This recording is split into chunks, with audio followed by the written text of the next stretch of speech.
L'Europe est enfin de retour, les compétitions les plus prestigieuses des clubs, avec des belles affiches pour nos clubs français. Bon, il y a des affiches un peu plus compliquées que d'autres, je pense que ça se voit. Mais voilà, n'hésitez pas à faire vos pronostics dès maintenant en commentaire. Et on est parti pour cette belle vidéo. Bref, en tout cas, j'espère que vous allez bien. C'est Koro, extrêmement heureux de vous retrouver pour parler du coup de ces matchs-là. Alors, je voulais juste montrer un petit planning des lives, parce que oui, on va live cette semaine beaucoup.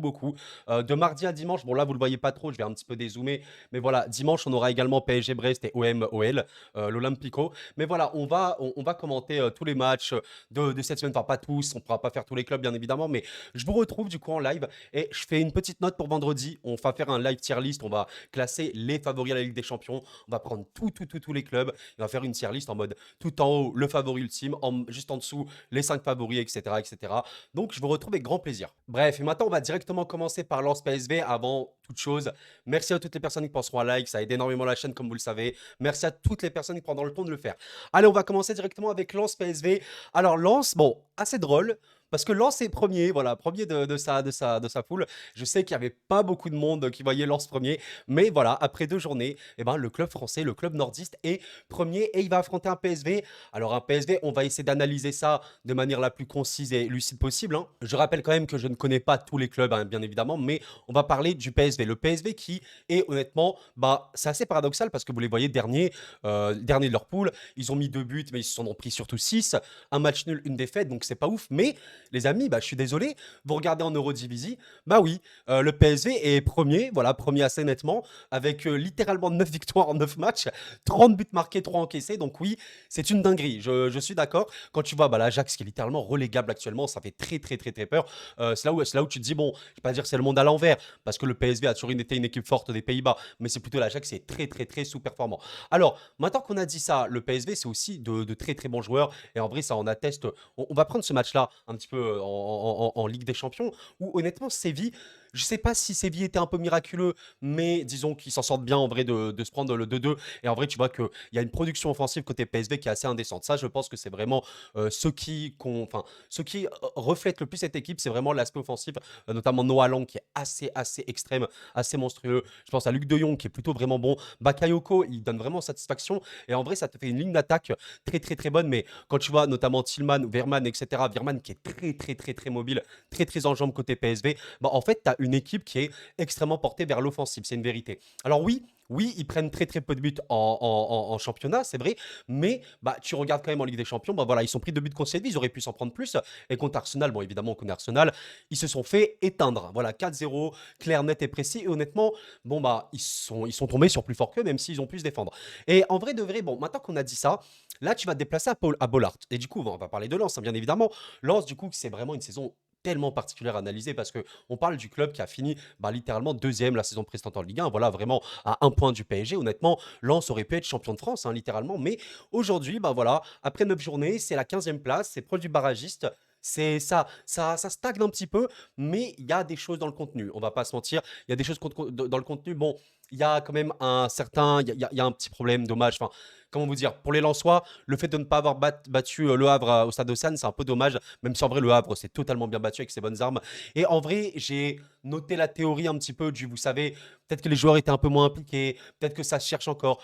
Ce que je veux dire par là, c'est que j'ai l'impression que Lens, c'est encore en rodage, c'est-à-dire que c'est pas non plus à la rue, mais il y a un petit peu de rodage. Tu sens quand même que voilà, il y a des joueurs. Je pense notamment à Andy Diouf qui a été comme un gros espoir hein, pour remplacer bah, Fofana. Bon, force est de constater qu'il y a encore mieux à faire, hein. Mais après, tu as des vrais bons joueurs et on l'a vu, hein, il y a vraiment de très bons résultats cette saison. Bah, je pense notamment à un match certes perdu contre le PSG 3-1, mais je suis désolé en première période, tu cadenas très bien le PSG. Et évidemment, si je dois évoquer le match un peu référence de Lens cette saison, c'est évidemment en Ligue des Champions, bien évidemment, contre bah, ni plus ni moins qu'Arsenal. Mesdames, messieurs, voilà, on sait qu'Arsenal, certes, n'a pas gagné la Ligue des Champions ni rien, mais Arsenal, aujourd'hui, c'est facilement une des meilleures équipes d'Europe, hein, de très loin. En tout cas, une des équipes produisant le meilleur jeu, le meilleur football. Et bah, force est de constater que Lens a battu Arsenal, un match que j'ai pu commenter en direct. On a vécu ce moment assez historique, honnêtement, pour le Racing Club de Lens. Et voilà, des performances excellentes d'à peu près bah, tout le collectif, hein. Sotoka notamment, qui était assez monstrueux. Frankowski, qui était très intense. Même Thomasson, je me rappelle. Wai, il te met un but, enfin un match de fou globalement avec ce passe des masterclass. Et c'est là où tu te dis que Lens a un avantage assez extrême sur d'autres équipes, c'est que l'âme de cette équipe ne s'achète pas. Lens a une âme de malade mental, transcendée par un stade de fou furieux, et ça leur donne pour moi un avantage assez important. Là, tu remarques un truc, c'est que Lens va recevoir le PSV. Et honnêtement, malgré le fait que le PSV soit très très très très bon, etc., en Eurodivisie, ben, en Ligue des Champions, c'est pas le cas. Et les amis, moi je vous le dis, je pars d'un principe très très clair. Lens a battu Arsenal. Ok, à domicile et tout. Et ben, je pars du principe que Lens, s'ils ont pu faire ce match-là contre Arsenal, ils peuvent totalement le faire contre le PSV. Et voilà. Et vraiment, oui, les amis, je vous le dis, je vais. Et ça m'a porté chance la dernière fois que j'ai fait des pronostics pour les clubs français. J'ai eu 5 sur 5 d'ailleurs, j'ai vraiment eu du bol. Nous allons évidemment pronostiquer une victoire de Lens. Voilà, je vous le dis littéralement. Je vois pas Lens perdre sur ce match. Bon, je vais pas dire non plus, je serais déçu si Lens perd, parce que vraiment, le PSV est bien. Mais là, ça va être en déplacement pour eux. Ils vont être dans un stade de fou furieux. Et Lens a montré qu'ils peuvent totalement surélever leur niveau et bah, battre notamment Arsenal. Et je me dis, Lens qui bat Arsenal à domicile peut totalement battre le PSV à domicile. Voilà, littéralement. Et donc, on va partir sur une victoire lensoise. Je suis désolé, je peux pas développer plus parce que sur la vidéo, elle va faire 1 heure. Et c'est pas le but déjà que je fais pas le PSG sur cette vidéo. Donc, on va aller un peu vite. Mais voilà, je vais dire une victoire lensoise parce qu'à domicile, parce que l'équipe a beaucoup trop d'âme et parce qu'il y a une vraie chance de sortir de la poule. Et si là, tu gagnes, tu as 7 points. Tu te mets vraiment dans de très très bonnes dispositions pour aller en huitième de finale et ça c'est incroyable. Donc on va dire victoire lensoise. Allez, on est parti pour le club du Sud, impliqué en Ligue Europa du coup. Marseille qui va affronter Athènes. Alors Marseille est vraiment dans un groupe très particulier. Le groupe qu'on peut dire de la mort. Même si en vrai de la mort, bon, il se passe beaucoup de choses en particulier, notamment pour l'Ajax et Brighton, hein. Mais là on va parler de l'OM contre Athènes. Alors l'OM, bon, c'est vraiment aussi une saison très particulière. Un peu comme Lens, mais de manière bizarre, parce que voilà, on va 12 buts marqués, 12 buts encaissés en Ligue 1, donc bon, c'est vraiment 0 en plus différence, mais surtout des matchs d'une inconstance. Enfin, les amis, regardez un petit peu, Marseille est littéralement la seule équipe de Ligue 1 sur les 9 premiers matchs à avoir fait 3 matchs nuls, 3 défaites et 3 victoires. Voilà, littéralement, c'est la seule, donc ça prouve qu'il y a une certaine irrégularité, et en vrai, il y a des bonnes choses. Je suis désolé, mais quand tu vois le match qu'ils ont fait contre l'Ajax, bah, c'est super bien, honnêtement, mais très fébrile. Quand tu vois le match qu'ils ont fait contre Brighton, bah, c'est honnêtement super, ils auraient dû gagner même. Et ben, quand tu vois le match qu'ils ont fait contre Nice, tu te dis pas, ouais, franchement, Marseille, ils ont absolument rien fait. Non, et c'est une vérité. Et voilà, moi, même si je suis supporter parisien, j'ai pas de problème à le dire. Et c'est pour ça qu'en vrai, je trouve que c'est un peu mal payé. Et c'est dommage un peu pour eux. Mais pourtant, tu as une victoire assez nette contre le Havre, qui n'est pas très simple à jouer. Et bah, l'OM, c'est aussi, comment vous dire, très représentatif d'une équipe offensivement parlant qui a énormément de potentiel. Quand tu as Unai, Harit, quand tu as notamment Klose ou Murillo sur les côtés, quand tu as Ndiaye, Aubameyang, Sarr, bah, je suis désolé, mais c'est une équipe avec un potentiel offensif assez énorme. C'est une vérité. Je suis désolé, c'est vraiment une vérité. Et c'est dommage parce que les résultats sont pas trop à la hauteur actuellement. Maintenant, tu vas affronter Athènes. Alors, je vais pas faire le mec en mode ouais, Athènes, je connais parfaitement et tout. Absolument pas. Je sais juste qu'ils sont bien classés actuellement en championnat grec, quoi, qu'ils ont perdu une fois. Mais Athènes, bon, Athènes, c'est assez surprenant, mais à nuancer quand même, les amis, parce que si vous remontez un petit peu, oui, Athènes a battu Brighton en première journée à l'extérieur de manière assez folle, avec notamment un but de Sidibé assez beau. Mais Athènes, voilà, il y a quand même des joueurs entre d'expérience, entre jeunesse, mais il y a des joueurs, on va dire, qui connaissent un petit peu le football réellement. Et en vérité, je vais pas dire que c'est un peu le match piège pour le Marseille parce que en vérité maintenant ça va être très dur pour tout le monde. Je vais quand même nuancer parce que Brighton n'est pas très bon en ce moment, on va pas se mentir. L'OM aurait dû battre Brighton si tu remarques. Bah Brighton a perdu que 2-1 contre le City. Oui, certes ils ont fait match nul contre Liverpool, mais à part ça, bah tu vois, ils ont perdu. Leur dernière victoire c'était le 24 septembre et à part ça, bah, ils perdent. Et en vrai, c'est une bonne équipe Brighton, hein, je dis pas le contraire, il y a vraiment un jeu offensif assez effrayant, mais maintenant concernant l'OM, moi je suis en train de me dire un truc très simple. L'OM, les équipes, elles jouent la Ligue 1 pourquoi? Pour finir le plus haut possible. Et l'OM veut finir le plus haut possible pour faire la Ligue des Champions.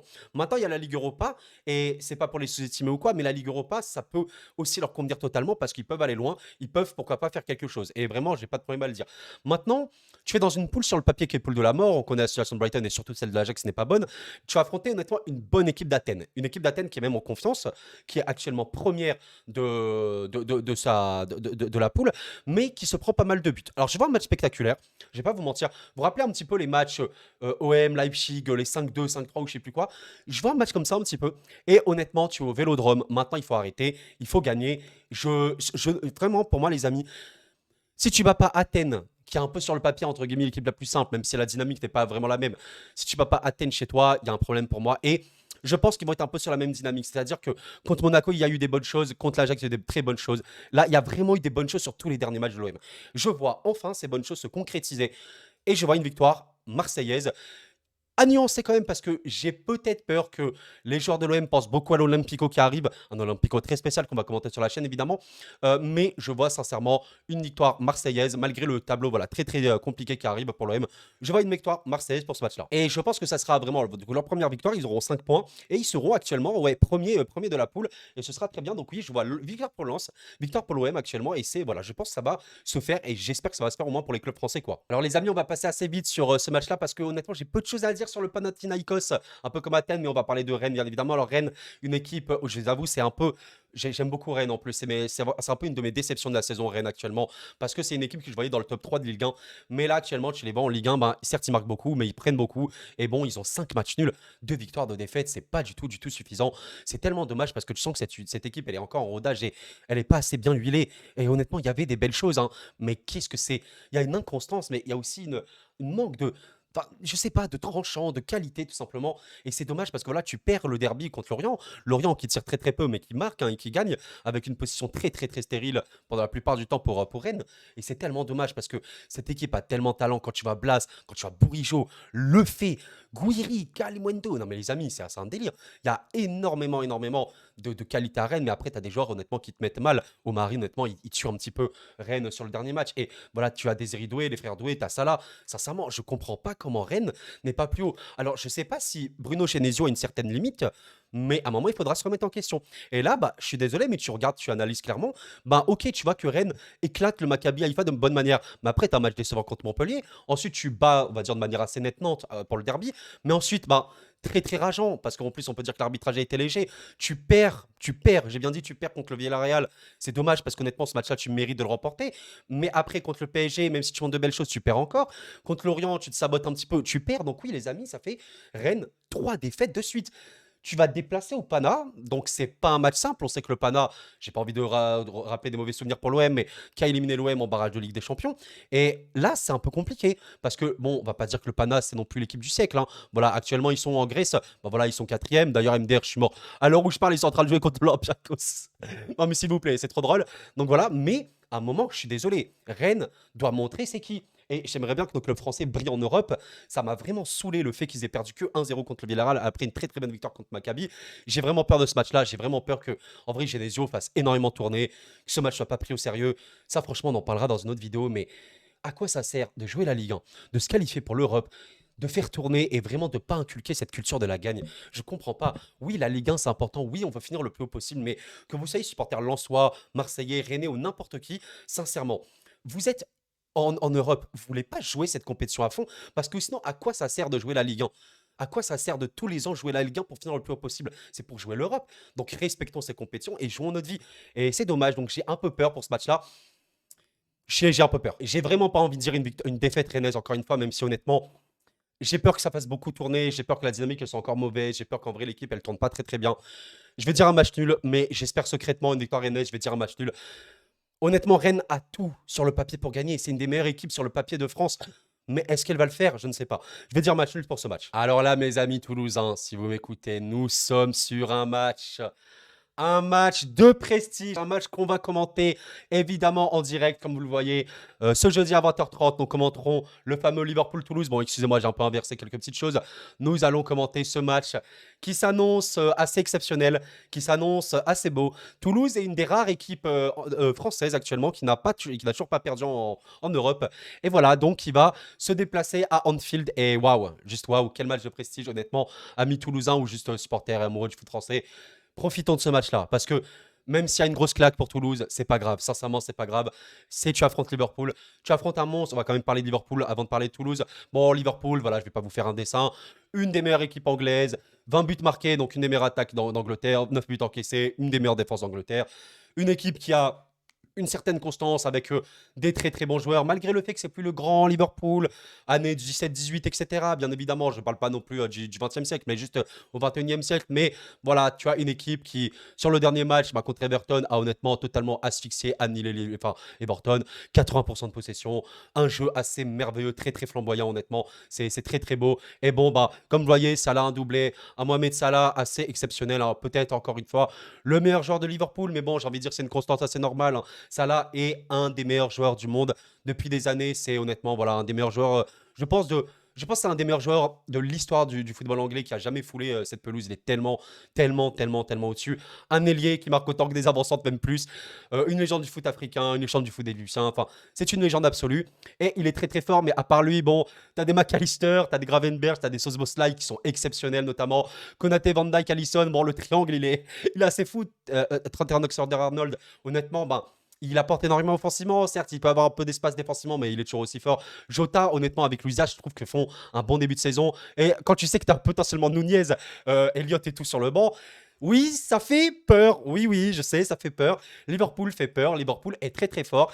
Après, voilà. C'est dommage qu'il n'y a pas un petit Liverpool City juste après Toulouse, parce que peut-être qu'ils auraient fait beaucoup tourner, etc. Et je pense qu'en vrai, la clé du match pour Toulouse, ça va être d'espérer, je ne vais pas dire à ce point-là, mais en vrai, on va espérer quand même que Liverpool fasse énormément tourner. On va dire que Liverpool ne prenne pas au sérieux Toulouse. Il faut vraiment espérer ça parce que Toulouse, alors Toulouse c'est assez particulier. Vraiment, c'est une équipe très particulière à analyser en Ligue 1 parce que vous voyez qu'ils sont 10e, donc c'est quasiment le milieu de tableau. Le milieu de tableau, c'est le 9, hein, parce qu'on est 18 cette année. Et en vrai de vrai, on va pas se mentir. Je pense que les supporters toulousains seraient assez d'accord avec moi pour dire que Toulouse, il y a une forme de déception. Je suis pas très convaincu par Toulouse, mais après, il y a une constatation qu'on peut faire. Et ben, Toulouse, c'est quand même invaincu depuis le 1er octobre, hein. Enfin, voilà, depuis leur défaite contre Lens, ben, c'est quand même une victoire, une autre victoire, un match nul, un match nul. Et en vrai, si tu remontes un petit peu, bah, regarde, à part cette défaite contre Lens, et ben, Toulouse est invaincu depuis le 3 septembre. Donc, c'est assez particulier. C'est vraiment une équipe très très bizarre, mais en vrai pour moi c'est une équipe qui s'est beaucoup affaiblie, hein. Pour ceux qui se rappellent, Toulouse avait beaucoup beaucoup de joueurs, notamment Van Den Bomen et pas que, je vais pas faire tous les listings, mais ça a beaucoup perdu, ça s'est un petit peu renforcé, mais pas tellement. Et je pense qu'il y a une certaine limite. Je pense vraiment qu'il y a une limite. Alors on va prendre cette victoire-là de Toulouse qui est la plus nette, la plus belle. Et honnêtement, il y a quand même des joueurs, hein, je dis pas. Je pense notamment à Dalinga qui je pense est vraiment pas apporté réellement. Et en vérité, quand tu regardes ça, sachant que Sperrings est revenu, c'est bien, c'est honnêtement bien. Il y a vraiment de l'espoir. Mais je vais pas dire que c'est une équipe surperforme un petit peu. J'ai l'impression que Toulouse, il y a un petit plafond de verre. J'ai pas l'impression que Toulouse peut élever son niveau de jeu incroyablement élevé, comme notamment Reims, même si voilà, contre Reims, ben, ils te sortent un match nul et je pense que Reims peut être un petit peu déçu parce qu'ils auraient pu chercher mieux. Mais j'ai l'impression que c'est une équipe en rodage, énormément en rodage. Bon, t'as leur coach. Pardon, t'as leur coach Carlos Martinez Novel qui est quand même jeune, hein, etc., qui apporte de vraies choses, mais j'ai l'impression qu'il y a quand même une limite côté Toulouse. Et honnêtement, les amis, on va pas se faire un dessin, malgré un Guillaume Rest, notamment un très très grand espoir du foot français, on va pas se mentir. Il y a une limite côté Toulouse. Et là, tu te déplaces à Anfield. Ok, c'est l'Europa League, c'est pas la Ligue des Champions, mais tu vas à Anfield, tu sais ce que ça signifie. Alors je dis pas, hein, les supporters toulousains, j'espère qu'ils pourront se déplacer, ils vont mettre le feu là-bas, je l'espère bien. Maintenant, bon, Liverpool est évidemment archi favori de ce match-là. Les amis toulousains, je ne vais pas passer par quatre chemins. Je ne vois pas comment Toulouse peut faire un résultat.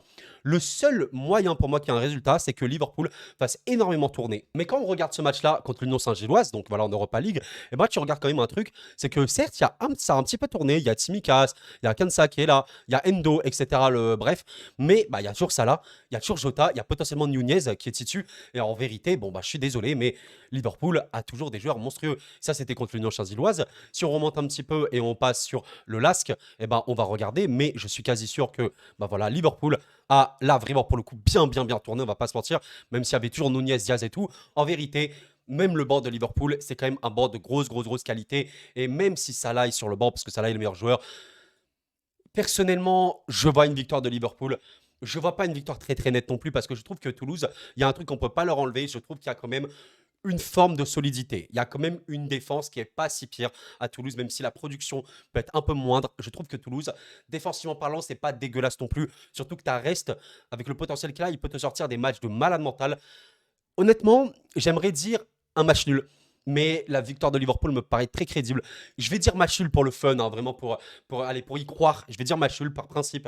Mais partez du principe que dans ma tête, je vois vraiment Liverpool gagner ce match-là. Et sincèrement, Toulouse, on va commenter ce match en direct. Si Toulouse te sort un match de patron et arrive à chercher au moins un point, bah écoutez, honnêtement, c'est exceptionnel. C'est exceptionnel. Si le match était au stadium, j'aurais dit autre chose. Mais le match n'est pas au stadium et ça change aussi beaucoup de choses. Allez, on se retrouve pour le dernier match. On va évoquer le LOSC. Le LOSC qui va affronter le Slovan Bratislava, il me semble. Bon, Bratislava, c'est en Slovaquie, il me semble. Donc voilà. Alors, le LOSC, hein, une des équipes aussi en Europe qui n'a pas perdu. Mais par contre, bon, on va pas se mentir, un peu comme Rennes, ce que je disais, c'est que je trouve que le LOSC est un peu décevant. Et honnêtement, c'est pas pour critiquer le LOSC, hein. Je pense que les supporters lillois seraient assez d'accord parce que, tu vois, Lille, je sais que c'est bizarre, mais c'est là où tu vois que les chiffres, le papier, c'est pas tout. Là, tu vois Lille, tu te dis, oh, bah, ils sont quatrième de Ligue 1, mais Coro, mais t'as fumé, mais qu'est-ce qui se passe et tout. Mais pourquoi je dis que Lille, pour moi, est décevant? C'est pas tant pour les résultats, parce que tu vois le bilan comptable, là, tu te dis, ok, bah Lille est quatrième littéralement du championnat, donc c'est ultra bien. Tu vas en Conférence League, bah Lille est deuxième, donc ils ont vaincu. Bon, bah en vrai, tu te dis, Coro, t'as fumé, Lille est super bon. Eh ben, je suis déçu quand même, parce que pour moi, Lille est capable de tellement, tellement, tellement, tellement, tellement mieux. Honnêtement, tu fais un derby contre Lens, bah, il est pas si ouf non plus, hein. Le Lens aurait vraiment pu gagner. Tu bats Brest, mais c'était pas non plus ultra convaincant. Là, contre Klaxvik, s'il te plaît, contre Klaxvik, sans vouloir les insulter, bon, bah, tu fais un match nul très, très bizarre. Tu perds contre Reims quand même, c'est-à-dire que tu bats le Havre à l'extérieur, c'est bien. Et en vrai, il y a quand même des matchs décevants côté Lille. Et quand tu vois l'effectif, peut-être qu'il y a une petite limite de profondeur de banc. Mais bah, tu vois l'équipe type, enfin, je suis désolé, mais rien que le double pivot Bentaleb André, c'est super bon, surtout pour de la Ligue 1, etc. L'attaque, il y a Zitier, Zegrova et notamment Jonathan David, qui est pour le coup un peu décevant, je trouve, en ce moment. Peut-être qu'il est un peu cramé, on va pas se mentir. Bah, on va dire la vérité, c'est bien. Haraldsson, pour moi, il donne pas encore satisfaction, mais t'as Adamounas, t'as Boadi, t'as Cabella, enfin, les amis, t'as quand même des joueurs à Lille, c'est des joueurs de ballon, c'est ce qu'on appelle des joueurs de ballon, c'est très très fort, notamment le cas Chevalier au catch qui peut être très très bon. Et honnêtement, bah, à un moment, je suis désolé, mais je dis pas que j'attendais du LOSC 5-0 à tous les matchs, mais je me dis 9 journées, 12 buts pour le LOSC, bah non, je sais pas, je suis un peu déçu. Je m'attendais peut-être aux alentours de 20 buts, un peu comme le PSG ou comme Monaco. Pour le coup, enfin, même le PSG, je trouve qu'il sous-performe un petit peu. Je pense que le PSG aurait pu marquer plus de buts. Mais voilà. Et même défensivement, bah, le LOSC, ok, certes, c'est pas une équipe défensive historiquement, mais bah, il y a une petite déception. Alors, je suis désolé pour le Slovan Bratislava, les amis, je peux rien vous dire sur ce club-là parce que je ne connais pas ce club. Tout ce que je sais, c'est que voilà, je crois qu'ils sont voilà, très très haut dans leur championnat. Ils sont premiers, pas invaincus, mais ils ont perdu une fois. Mais à part ça, les amis, voilà, vous voulez que je vous dise quoi sur ce club? Ils ont fait 2 victoires, voilà. Mais c'est une poule de Conférence League. Et honnêtement, là, j'ai vraiment envie de parler du LOSC. Moi, j'attends un truc pour le LOSC, c'est une victoire nette. Je veux que le LOSC montre qu'ils sont forts. Et maintenant, il faut voir, est-ce que ça va tourner? On ne sait pas, hein.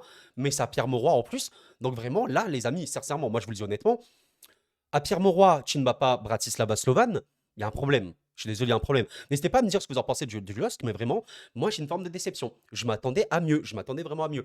Alors, on verra. J'espère qu'ils vont quand même prendre ce match-là au sérieux, parce que c'est l'Europe, quand même si, ok, c'est la Conférence League, je suis d'accord, c'est pas ouf. Mais voilà, donc je vais dire une victoire du LOSC, mais j'attends une victoire forte, une victoire éclatante. J'ai envie de voir 20 tirs, 10 cadrés, 4 buts. Enfin voilà, j'ai vraiment envie de voir ça. Et on va espérer quand même. Allez les amis, c'est la fin de cette vidéo. Mais avant de vous laisser totalement, je tiens à vous dire que, évidemment, il y aura une vidéo analyse un peu plus longue pour évoquer PSG Milan, un match, un choc comme dans tous ces matchs-là de cette poule, une poule très très serrée, 4-3-2-1, voilà, littéralement, tout le monde est très très serré et le PSG, ah là là, le PSG, une équipe très très particulière à analyser cette saison parce que, bon, il y a des grosses victoires, il y a des choses très très décevantes et voilà, notamment, j'ai pas envie d'évoquer ce match-là, un match de la honte honnêtement, mais voilà, donc le PSG va être très très intéressant à analyser contre un beau Milan, mais il y a des nuances à dire pour Milan. Je vais faire un petit teasing pour moi, si le PSG ne bat pas Milan, ce Milan-là actuel, à domicile, il y a, je vais pas dire de quoi s'inquiéter non plus, mais il faut être lucide. Il faut être lucide. D'ailleurs, vous voyez qu'un carton rouge pris contre la Juve, il y a des choses à dire. Il y a des choses à dire. Et d'ailleurs, petit teasing encore, Milan, physiquement, vous allez comprendre. Bref, merci d'avoir suivi la vidéo, c'est l'ami. Pensez à liker, à vous abonner, c'est ultra important. Et vraiment, n'hésitez pas à me dire un petit peu vos pronostics. Vraiment, est-ce que les clubs français vont faire quelque chose de très très beau? Honnêtement, enfin, je sais pas si j'ai eu du bol, mais la dernière fois que j'ai fait cette vidéo en mode pronostic de tous les clubs, j'ai eu 5 sur 5. Donc, on va espérer peut-être encore un 5 sur 5 pour les Français. En vrai, si Toulouse bat Liverpool, non, en vrai, si Toulouse prend ne serait-ce qu'un point, les amis, c'est juste exceptionnel, franchement. Et pourquoi pas, les amis, vraiment, pourquoi pas, hein. On rappelle, hein, que vainqueur de Coupe de France, mais il y a eu tellement, tellement de pertes, et voilà. Donc voilà, pensez vraiment like, ça a été énormément la chaîne. En fait, vous savez, les likes, ça sert, si vous voulez, à mettre en avant les vidéos, à ce que l'algorithme YouTube se dise, bon, ok, lui, il est pas mal. Donc voilà, voilà, mais j'ai tellement hâte. Et du coup, on se retrouve, je rappelle encore une fois, pour tous ces lives-là, pour tous ces lives, voilà, voilà. Et même dimanche, 2 lives, PSG Brest et OM-OL. Il y aura également beaucoup de contenu, j'en ferai des vidéos, etc. Je prépare un projet de vidéo, histoire, etc. J'en reparlerai bien plus tard, mais voilà. Merci d'avoir suivi la vidéo, les amis. Prenez soin de vous. Et c'était Koro, la paix sur vous.